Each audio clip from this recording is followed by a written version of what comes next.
우리 서로 인사하십니다. 주의 이름으로 사랑합니다. 할렐루야. 여러분, 어떻게 사는 것이 잘 사는 것일까요? 나는 어떻게 지금까지 어떻게 살았을까? 또 나의 인생은 어떻게 살아가는 것이 좋게 살아가는 것일까? 살기 사는데 어떻게 살아야 그 삶에 의미가 있고 가치가 있는지를 우리는 분명히 알아야 합니다. 많은 사람들은 인생에 목적 없이 살아가는 경우들이 참 많이 있습니다. 시간이 가는 대로 살기도 하고 자기가 뭘 하는지 모르며 살기도 합니다. 그냥 세월이 가니까 그냥 살아가는 거죠. 시간이 가니까 그냥 살아가는 거예요. 어쨌건 뭐 사는 거니까 그냥 살아간다는 거예요. 하지만 그렇게 살다가 인생의 마지막에 과연 우리가 뭘 남길까요? 물론 인생의 마지막에 뭘 꼭 남겨야 한다고 하는 뭐 그런 법은 없지만, 그래도 옛말에 호랑이는 죽어서 가족을 남기고 사람은 죽어서 이름을 남긴다, 그렇게 얘기를 했으니 과연 내 인생의 마지막에 나는 무엇을 남기며 그렇게 주님 앞에 갈까? 예전에 제 아버지 기일이라서 이제 고향에 갔습니다. 가족들이 모여서 이제 추모 예배를 드리는데 예배 순서 중에 제 아버지가 살아생전에 어떤 분이셨는지를 모여있는 가족들이 짧게나마 이렇게 기억하면서 한마디씩 하는 순서가 있었습니다. 작은아버지 두 분이 계셨는데 작은아버지 두 분께서는 아버지에 대한 기억을 이렇게 말씀하시고, 또 동생도 기억나는 대로 말을 했고, 어머니도 아버지의 살아생전에 있었던 쭉 이야기를 짧게 했는데, 모두가 했던 이야기의 공통적인 것은 뭐냐면 모두가 좋은 기억으로 남아있었다 하는 겁니다. 좋은 기억으로 남아있었다. 그때 생각을 했습니다. 우리가 주어진 인생을 잘 살아야 내가 죽은 후에도 좋은 기억으로 남겠구나. 내가 살아있는 동안에 열심을 다해서 살아야 다른 사람들에게 좋은 기억으로 남을 수 있겠구나. 그렇다면 여러분, 하나님의 자녀인 우리는 어떻게 살아야 할지, 어떤 인생으로 살아가야 할지 오늘 말씀을 통해서 깊이 생각하면서 여러분 잘 사는 그리스도인이 되길 바랍니다. 주님께서 오늘 성경에서 우리에게 빛에 대해서 말씀해 주었습니다. 여러분, 빛이라고 하는 것은 어떤 특성을 가지고 있느냐면 빛은 보이는 겁니다. 빛은 보이는 거예요. 지금 태양이 이렇게 비쳐서 낮이에요. 빛이 보이게 하는 거예요. 보여주는 거예요. 빛은 작은 구멍이 있어도 그 작은 구멍으로 통과되는 빛은 누구든 다 보게 되는 겁니다. 그래서 빛은 보이는 겁니다. 사람들이 등불을 켜서 그것을 그릇으로 덮거나 아니면 평상 아래에 두지 않고 등경 위에 꼭대기에 둔다는 겁니다. 그 이유는 뭐냐면 들어가는 사람들에게 그 빛을 보게 하는 겁니다. 그 빛을 보고 가게 하는 겁니다. 어두움 가운데 빛을 비춰서 앞을 잘 분간하게 해주는 겁니다. 마치 어두운 바다에 등대의 불빛을 보고 바다의 배가 항해하는 것을 도와주는 것처럼, 정박하는 것을 도와주는 것처럼 빛은 보이는 특성을 가지고 있습니다. 등불의 역할은 보게 하는 거죠. 그래서 우리 그리스도인들도 마찬가지입니다. 우리는 빛의 자녀들입니다. 그래서 우리는 우리의 모습을 세상에 보이면서 사는 겁니다. 우리는 빛의 자녀이기 때문에 여러분의 삶을 세상의 사람들이 본다는 겁니다. 빛의 자녀이기 때문에. 근데 만약에 내가 어둠의 자녀라면 사람들은 여러분들을 쳐다보지도 않을 겁니다. 왜냐하면 안 보이기 때문에. 근데 빛의 자녀이기 때문에 보이는 겁니다. 사람들이 다 보는 겁니다. 우리의 모습을 세상에 보이면서 살아야 되기 때문에, 그러니까 우리는 아무렇게나 살 수가 없습니다. 막 살면 안 됩니다. 우리는 하나님의 은혜로 충만해서 살아야 됩니다. 그래야 우리를 통한 그리스도를 세상에 전할 수 있기 때문입니다. 여러분들이 사는 모습을 세상의 사람들이 관심 없어 하는 것 같지요. 그러나 그렇지 않습니다. 여러분들이 예수님을 믿는 사람이라는 것을 아는 사람은 항상 여러분들을 이렇게 눈여겨봅니다. 어떻게 사는지 늘 이렇게 눈여겨 살펴봅니다. 그리고는 예수님 믿는 사람이 뭔가를 잘못하면 그걸 가지고 뭐라고 얘기를 하냐면 예수 믿는 사람이 어떻게 그럴 수 있냐고 그렇게 말을 합니다. 반면에 열심히 살고 사랑을 베풀 때 사람들은 뭐라고 그러냐면 예수 믿는 사람은 당연히 그래야지 라고 합니다. 그렇기 때문에 우리는 정말 빛의 자녀로서 열심을 다해서 살아가야 됩니다. 뭔가 내가 조금 잘못하면 어떻게 예수 믿는 사람이 그럴 수 있냐. 그런데 내가 열심히 잘하면 당연히 예수 믿는 사람이 그래야지 라고 한다는 겁니다. 그러니까 여러분 잘 살아야 됩니다. 세상의 사람들이 여러분의 삶을 보고서는 예수 믿는 사람은 당연히 그렇게 살아야지 라고 한다면 그 사람에게 복음을 전할 때 그러니까 예수 믿는 사람은 당연히 그렇게 살아야지 하는 것은 내가 잘 살고 있다는 거예요. 그렇게 나를 보는 사람에게 내가 이렇게 잘 살고 있을 때 나를 보는 사람에게 복음을 전하면 여러분들의 삶이 빛된 삶이 되기 때문에 여러분들이 전하는 주님에 대해서 마음 들고 받아들일 수 있을 겁니다. 하지만 예수 믿는 사람이 어떻게 저래 라고 하면서 나의 잘못된 삶을 바라보는 사람에게 아무리 내가 복음을 전해도 그들은 여러분들의 말을 들으려 하지 않을 거라는 겁니다. 그러니 항상 빛의 자녀로 빛 가운데 살아가시길 바랍니다. 그리고 우리의 행실을 선하게. 여러분, 숨은 것이 드러나지 않는 것이 없다고 그랬습니다. 감추어진 것이 알려지고 나타나지 않는 것이 없다고 그랬습니다. 다 드러난다는 겁니다. 어떤 것도 다 드러난다는 겁니다. 그래서 이 말은 두 가지의 의미로 생각해 볼 수 있는데, 우선은 복음의 말씀은 반드시 드러나서 모든 사람들에게 전해집니다. 우리가 주님의 말씀을 따라서 선하게 살면 그 삶은 반드시 나타납니다. 내가 나타내려고 하지 않아도 그 삶이 다 드러납니다. 나는 가만히 있는데 다른 사람들이 나의 선함을 말하고 다닙니다. 그러므로 우리는 우리가 행한 선한 일을 스스로 자랑하지 말아야 합니다. 스스로 자랑하는 것은 자기 의를 나타내고 나를 내세우는 사람과 같기 때문입니다. 우리는 그저 주님의 말씀을 따라 선하게 살기만 하면 됩니다. 그렇게 하면 다른 사람들이 알아서 얘기합니다.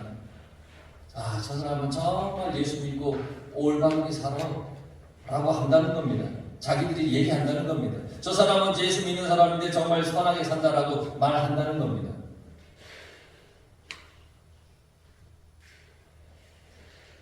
또 다른 의미로는 죄에 관한 것인데 죄는 절대 감출 수가 없습니다. 죄는 언젠가는 다 드러납니다. 다른 사람에 의해서 발견되기도 하지만 근데 자기 스스로 그걸 견디지 못해서 스스로 자백하게 되는 겁니다. 죄는 그렇습니다. 무덤까지 숨겨서 가져갈 수 있는 죄는 없습니다. 어떻게든 죄는 다 밝혀집니다. 나의 잘못은 다 밝혀지게 되어 있습니다. 아담과 하와가 하나님의 명령을 거역하고 선악과를 따먹었습니다. 그리고 하나님께서 그들을 찾아왔어요. 선악과를 따먹은 다음에 하나님이 아담과 하와를 이렇게 찾아왔어요. 그러니까 그들이 뭘 어떻게 했냐면 나무 밑에 이렇게 숨었습니다. 숨었어요. 누가 하나님께 아담이 하와가 선악과를 따먹었다고 일러 바친 것이 아닙니다. 그런데 그들은 스스로 죄에 대해서 두려워서 숨었습니다. 누가 하나님께 일러주지 않았습니다. 근데 스스로 죄에 대해서 부끄러워서 숨었습니다. 이토록 죄는 누가 밝혀내지 않아도 스스로 죄에 대해서 견뎌내지 못하게 되는 겁니다. 언젠가는 다 밝혀지는 거라는 겁니다. 그렇다면 우리가 어떻게 해야 우리가 죄에서 벗어나 빛의 삶을 온전히 살아갈 수가 있는가? 그건 바로 말씀을 듣는 태도에서 시작이 됩니다. 왜냐하면 말씀을 잘 들어야 우리 마음에 믿음이 생기기 때문입니다. 또 그 믿음을 통해서 맞아, 내가 주님의 보혈로 죄 용서함을 받았지, 그런 놀라운 은혜를 알 수 있기 때문입니다. 그 은혜를 통하여 내가 또 주님의 부활을 통하여 영원한 생명을 얻었지. 말씀을 통해서 우리가 그걸 알 수 있기 때문에 말씀을 잘 들어야 됩니다. 성경은 우리에게 말씀을 잘 들을 것에 대해서 아주 중요하게 말하고 있습니다. 여러분, 지금 이 시간에 이렇게 같이 예배를 드리고 있다 해도 모두가 말씀을 잘 듣는 건 아닐 겁니다. 이제 이렇게 얘기했으니까 잘 들으시겠죠, 다들? 누가 더 집중해서 말씀을 사모하느냐, 어떤 마음을 가지고 있느냐에 따라서 말씀을 잘 들을 수가 있고 그러지 못할 수도 있습니다. 내가 길가가 될 수 있고 돌짝밭이 될 수도 있고 가시떨기와 같이 될 수도 있고 좋은 땅이 될 수도 있습니다. 그러니 여러분, 말씀에 집중할 수 있기를 바랍니다. 또 말씀을 들을 때 겸손히 듣느냐 교만하게 듣느냐에 따라서 말씀을 나의 것으로 만들 수도 있고 그러지 못할 수도 있습니다. 주님은 모든 사람들이 하나님의 말씀을 귀담아 들어서 자기의 죄를 용서받기 위해 주님 앞으로 나오기를 원하십니다. 그러기 위해 우리는 더욱더 주님의 말씀에 귀를 기울여야 됩니다. 믿음은 들음에서 난다고 했습니다. 무엇을 듣느냐? 예수 그리스도의 말씀을 듣는 것입니다. 그래서 말씀을 들을 때 우리의 믿음이 더욱 커지는 겁니다. 또 들은 말씀을 잘 지켜 행할 때 우리는 반석의 기초를 세운 그 집을 짓는 사람과 같아 라고 예수님께서 말씀하셨습니다. 그러니까 말씀 듣는 것이 얼마나 중요한지를 우리는 알아야 합니다. 18절 말씀을 보세요. 아주 의미심장하게 주님이 말씀합니다. 누구든지 있는 자는 받겠고 없는 자는 그 있는 줄로 아는 것까지 빼앗기리라. 말씀을 잘 들어서 행하는 삶을 사는 사람은 주님으로부터 더 많은 것들을 받게 됩니다. 더 많은 은혜를 받게 되고 더 인생의 놀라운 사랑과 풍성한 성령의 은혜를 받게 됩니다. 그러나 말씀을 잘 듣지 않아서 행함이 없는 사람은 지금 가지고 있는 그 신앙마저도 퇴보하게 되어서 세상길로 빠지기 쉽다는 얘기입니다. 그러니까 여러분, 주님의 말씀을 잘 들어야 됩니다. 우리가 겸손히 주님의 말씀을 잘 듣고 그 말씀대로 살아가면 점점 더 우리는 하나님으로부터 큰 은혜와 복을 받으며 살아갈 수가 있습니다. 그러니까 복의 비결은 하나입니다. 말씀에 있습니다. 그러니까 말씀을 잘 들어야 됩니다.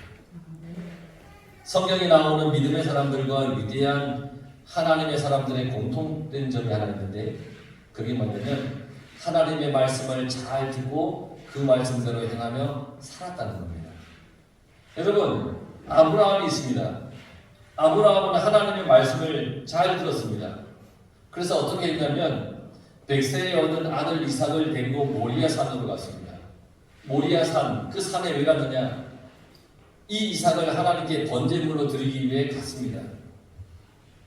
왜냐하면 하나님께서 네 아들 이삭을 나에게 번제물로 드려라 하나님이 말씀하셨습니다. 그 아브라함은 그 말씀을 들었고 그 말씀을 행하기에는 너무너무 마음이 아프잖아요. 백세에 얻은 아들인데. 그러나 하나님의 말씀이기 때문에 그 말씀에 순종하기 위해서 그 아들을 데리고 모리아 산으로 올라갔습니다. 하나님께서 하나님의 말씀대로 행하는 그 아브라함의 믿음을 보시고 이 이삭을 번제로 드리기 위해 칼로 내리치는 그 순간 하나님께서 아브라함아 아브라함아 급하게 부르시고는 됐다 내가 네 믿음을 보았다 그렇게 말씀하셨습니다. 하나님의 말씀을 듣고 행할 때 하나님이 우리의 믿음을 보시는 것입니다. 모세는 하나님의 말씀에 순종하여서 애굽의 바로왕 앞에 나가서 이스라엘 백성들을 광야로 데려 나오게 그렇게 되었습니다. 그리고 이스라엘 백성들을 광야에 40년 동안 그들을 이끌어가는데 하나님의 인도하심과 말씀대로 이끌어갔습니다. 그래서 그들을 가나안에 들어갈 수 있게 하였습니다. 모세는 자기의 생각과 자기의 지도력을 의지하지 않았습니다. 자기 지혜를 의지하지 않았습니다. 오직 하나님의 말씀만 의지했습니다. 오직 하나님의 말씀. 신의 산에서 주신 하나님의 말씀을 가지고 백성들을 이끌어갔습니다. 그래서 모세가 위대한 민족의 지도자가 될 수가 있었던 겁니다. 이렇게 말씀을 행하는 것이 중요합니다. 어느 정도로 중요하느냐? 주님께서 어떤 사람이 밖에 주님, 당신의 어머니와 동생이 와 있습니다 라고 말씀을 드렸습니다. 그러자 예수님께서 뭐라고 말씀하셨냐면 내 어머니와 내 동생은 곧 하나님의 말씀을 듣고 행하는 이 사람들이다. 그렇게 말씀하셨습니다. 어떻게 보면 예수님께서 이 땅의 어떤 가족관계에 대해서 소홀하게 아니면 이것은 아무것도 아니야 라고 여긴다고 생각할 수도 있습니다. 그러나 이 말씀에서 예수님이 하시는 그 말씀의 핵심이 뭐냐? 우리는 하나님 안에서 살아가는 하나님의 자녀들이라는 말씀을 하시는 겁니다. 자녀가 부모의 말을 듣지 않으면 분명히 혼이 납니다. 자녀가 부모를 무시하고 제멋대로 한다면 그 자녀는 더 이상 자녀일 수 없지 않겠습니까? 왜냐하면 부모를 공경하는 것이 자녀의 도리이기 때문입니다. 우리는 궁극적으로 하나님의 자녀입니다. 모두가 하나님의 자녀입니다. 그러므로 우리는 하나님의 말씀을 순종하며 그 말씀대로 살아야 됩니다. 주님께서 분명하게 선포하셨습니다. 나의 어머니와 동생들은 하나님의 말씀을 듣고 행하는 이 사람들이다. 하나님의 말씀을 듣고 행하는 이 사람들이다. 여러분들이 하나님의 자녀라고 고백을 한다면 여러분들은 하나님의 말씀을 듣고 행하는 삶을 반드시 살아야 됩니다. 만약 하나님의 말씀을 제 입맛에 맞게 바꾸거나 부분적으로만 순종을 한다면 그 사람은 온전한 하나님의 자녀가 아닙니다. 우리는 온전하게 하나님의 말씀에 순종해야 됩니다. 그 말씀이 내가 행하기에 좀 어렵고 힘든다 할지라도 해야 합니다. 아브라함은 그 100세의 아들 얻은 이삭을 모리아산에서 하나님 앞에 번제를 물려 드리는 것이 쉬웠겠습니까? 그러나 하나님의 말씀이기에 그렇게 하려고 행하였습니다. 그러니까 그것을 보고 하나님은 아브라함의 믿음을 칭찬하시는 겁니다. 여러분들이 주님을 믿는다고 고백을 한다면 하나님의 말씀에 귀를 기울이시고 그 말씀대로 살아가시길 바랍니다. 오늘 주님은 여러분들에게 빛의 삶을 살아가라 그렇게 말씀하셨습니다. 빛은 보이는 거라 그랬죠? 보여야 되는 것이죠? 빛은 보일 수밖에 없습니다. 여러분들의 삶을 다른 사람들이 본다는 겁니다. 그러기에 우리는 더욱 그리스도인답게, 그리스도의 사람답게 그렇게 살아야 됩니다. 뉴스를 보면 종종 많은 사람들이 좋지 않은 문제에 연루되어 나옵니다. 그런데 안타깝게도 그 중에는 자신이 신앙인이라고 말하는 사람들도 더러 있습니다. 이런 사람들은 빛의 삶을 사는 것이 아닙니다. 오히려 하나님의 이름을 땅에 떨어뜨리는 삶을 사는 것입니다. 세상에는 영원히 감출 수 있는 것이 없습니다. 어떤 것이든지 다 드러납니다. 그게 죄악이든 선행이든 다 드러납니다. 우리는 하나님의 말씀을 겸손히 잘 듣고 행하여서 착한 행실로 살아야 됩니다. 그렇지 않으면 우리는 빛의 삶을 사는 것이 아니기 때문입니다. 그러므로 우리 성도들은 하나님의 말씀대로 온전히 살아가시길 바랍니다. 그래서 주님께서 너는 나의 사랑하는 형제라 그렇게 하시는 말씀을 들을 수 있길 바랍니다. 하나님께서 너는 나의 자녀다, 너는 나의 구원의 백성이다 라고 하는 그런 말씀을 여러분 들을 수 있길 바랍니다. 주님께서 마지막 재림하실 때에 잠자는 자들을 무덤에서 일으키실 때에 여러분들의 이름이 다 불려지길 바랍니다. 그때 내 이름이 안 불려지면 더 이상 기회가 없는 거잖아요. 그래서 우리가 이 세상을 살아갈 때 하나님의 말씀을 잘 듣고 잘 행하여서 빛의 삶을 살아가는 것입니다.